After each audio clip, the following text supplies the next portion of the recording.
अब जो इस मार्ग पर, अध्यात्म मार्ग पर, आनंद मार्ग पर चलना चाहते हैं तो उनको एक इंद्रिय के संयम के लिए पांचों इंद्रियों पर संयम करना होगा, ज्ञान इंद्रियों पर। एक बात सुधारने के लिए, ब्रह्मचर्य का रक्षा तभी वो उपासक कर सकता है जब सर्वतोभावेन ब्रह्मचर्य होगा।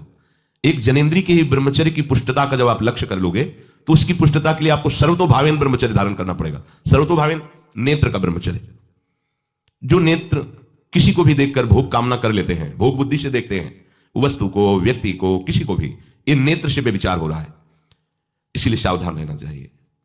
जैसे नाटक, सिनेमा आदि हैं, वहां तो जान रहे हो चित्र हैं, पर उनमें जो अभिनय करने वाले जन हैं वो तो संसारी जन ही है ना।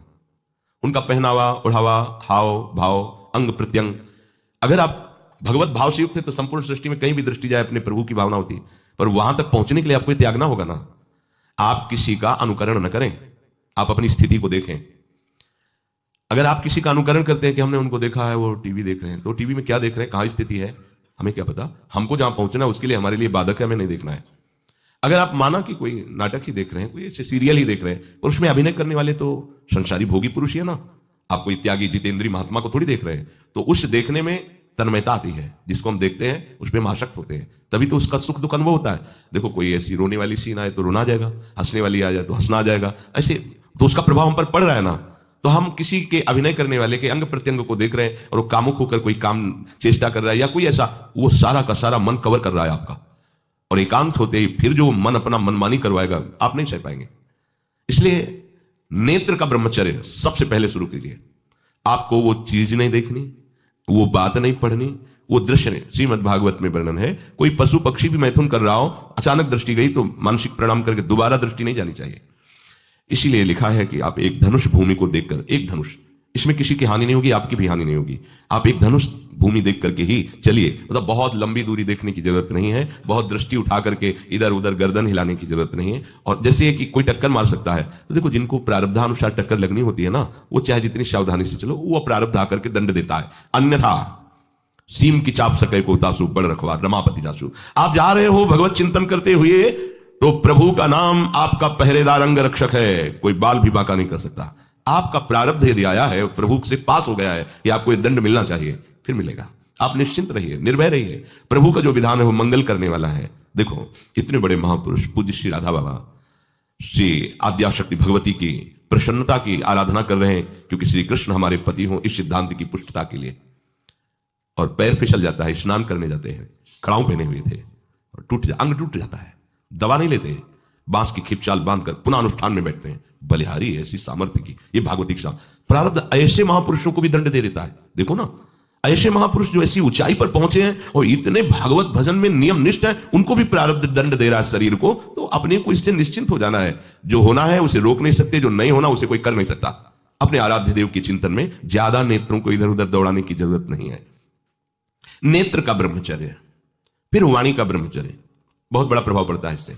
यदि आप जवान से अश्लील बातें, गंदी बातें, कामुक बातें करेंगे तो आप ब्रह्मचर्य रह ही नहीं सकते।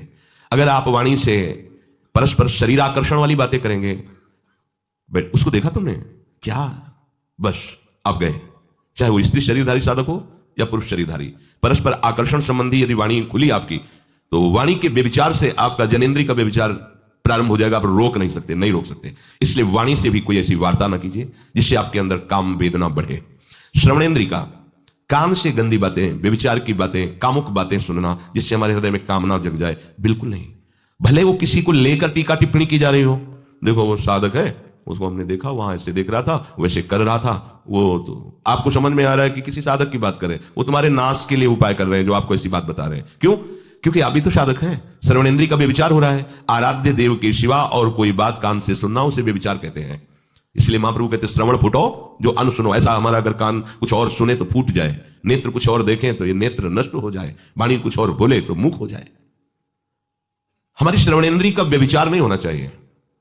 धर्म की बात, अपने आराध्य देव की बात, शास्त्र सम्मत बात हम श्रवण करें। अन्यथा अगर कोई ऐसा मित्र है या हमारा साथ में रहने वाला है, कोई किसी भी साधक को लेकर बात कर रहा है, तो भी हमें कान में उंगली डाले नहीं। हम कोई ईश्वर थोड़ी कि हम किसी को संभाल लेंगे, हम अपने को नहीं संभाल पा रहे। हमारे सामने किसी की बात मत करो, ऐसी करना है तो प्रभु की चर्चा करो, अन्यथा मत करो। तो अगर आप श्रवणेन्द्रिय का ब्रह्मचर्य, वाकेन्द्रिय का ब्रह्मचर्य, नेत्रेंद्रिय का ब्रह्मचर्य और त्वगेंद्री का ब्रह्मचर्य, अनावश्यक किसी को स्पर्श मत करो। परस्पर विरोधी शरीर को तो भूल कर मत करो। विरोधी शरीर जैसे हमारा पुरुष शरीर है, सामने स्त्री शरीर है, तो किसी भी तरह से सेवा के लिए संकेत करना या किसी भी सेवा के लेन देन में बचाव पक्ष में रहो। यहां रख दीजिए सामान, फिर आप उठा लीजिए। सीधे हाथ में सामान लेना नहीं, सीधे हाथ में सामान देना नहीं, जमीन में रख दीजिए। बहुत पवित्र है तो आप कुर्सी पे जो भी आसन उसका हाथ में लेने का नहीं। परस्पर विरोधी भाव वाले शरीरों का स्पर्श बिल्कुल निषेध है, किसी भी कारण से ना किया जाए। मान लीजिएगा ये बहुत मतलब आवश्यक है, यदि आप इसमें चूक कर गए तो धीरे धीरे आप फिसल के वहीं खड़े हो जाएंगे जहां से चढ़ना मुश्किल है।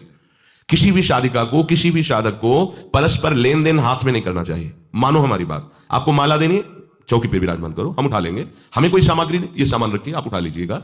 कभी भी कोई भी परस्पर मुस्कुराहट, बातचीत, ऐसे कोई इशारे यदि दिखाई दे तो आप बचो और उसको बचाओ। साधक है, शादिका है, उससे गलती हो सकती है, आपसे भी गलती हो सकती है। आप सत्संग सुनते हैं, आपको लगा कि इसकी मुस्कुराहट, इसकी कुछ चेष्टा ऐसी दिखाई दे रही है जो हमारे अंदर कामुकता पैदा कर सकती है, उसको भी बचाओ और स्वयं बचो, तो भगवान आप पर प्रसन्न हो जाएंगे। वो देख रहे हैं अंदर की बात। साधक को बहुत सावधान रहने की आवश्यकता। ये इसको खिलवाड़ मत समझो, इसीलिए कह रहे हैं ये अध्यात्म है, ये परमार्थ है। आपको लगेगा नहीं कि क्या हुआ, मैं कहां भ्रष्ट हुआ, ऐसी जगह खड़े हो जाओगे कि जान भी नहीं पाओगे कि मैं कहां चढ़ रहा था, दोबारा उत्साह भी नहीं आ पाएगा। बात अच्छे से समझ लीजिए। तो हमारी त्वगेंद्री का व्यभिचार ना होने पावे, सहसा किसी का इस पर, किसी की भी अगर सेवा करने का सौभाग्य मिले, फिर उसमें ये प्रश्न नहीं उठता। अगर कोई गिर रहा पड़ा है, भला ऐसी स्थिति में कि मुझे अत्यंत आवश्यक है उसे उठाना, अगर नहीं उठाते तो वो कष्ट पा रहा है, अचानक कोई गिर जाए, फिर हम ये नहीं देखेंगे, फिर ये हम सूत्र नहीं स्वीकार करेंगे कि अब हम तो ब्रह्मचारी हैं, अब हम खड़े खड़े देख नहीं। उसको अत्यंत आवश्यकता है हमारी। अब उस समय भूल गए अपने आप को और उसको उठा करके अगर हमें अस्पताल ले जाना, अस्पताल ले जाएंगे, जरूरत है हम उसकी सेवा करेंगे। सावधान, वो भगवत भाव से की हुई सेवा तुम्हारे अंदर आध्यात्मिक शक्ति पैदा करेगी, काम भावना नहीं पैदा करेगी। हमारी मां बीमार हो और हमें उसे पता चला कि शौच कर दिया है, हमें शौचाना पड़े, हमें उसका मल धोना पड़े, तो क्या हमें काम जागृत हो जाएगा? क्या मेरी मां है, हमारी बुद्धि कभी ऐसी नहीं होगी। आपका पिता है, आप लड़की हो, कोई दूसरा रह नहीं गया और वो बीमार है, आपको ऐसी क्या काम जागृत हो जाएगा? क्या अगर ऐसी सेवा में काम जागृत होता तो कोई नर्स ही अस्पताल में नहीं होती।